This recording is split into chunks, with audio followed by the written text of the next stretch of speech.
বুকে হাত দিয়ে বলো জাহিদ, আমি যে তোমাকে ভালোবাসি সে কথা তুমি বোঝোনি?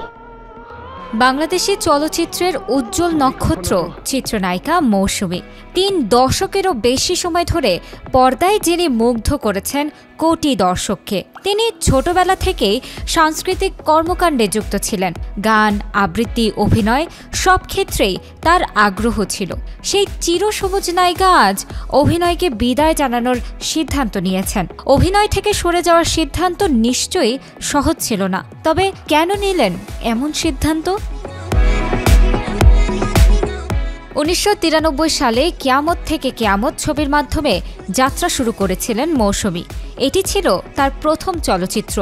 অপূর্ব সৌন্দর্য, সাবলীল অভিনয় আর পরিশীলিত ব্যক্তিত্ব তাকে দ্রুতই বাংলা সিনেমার এক অনন্য প্রতিভায় পরিণত করে। একের পর এক সুপারহিট সিনেমা, দর্শকদের অফুরন্ত ভালোবাসা এবং সমালোচকদের প্রশংসা সবই ছিল তার চলার পথে সহযাত্রী। মৌসুমীর অভিনয় ছাড়ার বিষয়ে ওমর সানি বলেন, তার অভিনয়ে ফেরার ইচ্ছে এখন আর নেই। এখনকার পরিস্থিতি দেখার পর সে আমাকে বলেছে, সানি, আমি ভুলে যেতে চাই আমি মৌসুমী ছিলাম।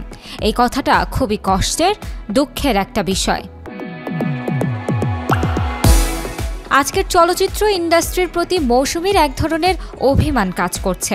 তার মতে এখনকার চলচ্চিত্রে আগের মতো শিল্পমান বা সৌজন্যবোধ দেখা যায় না।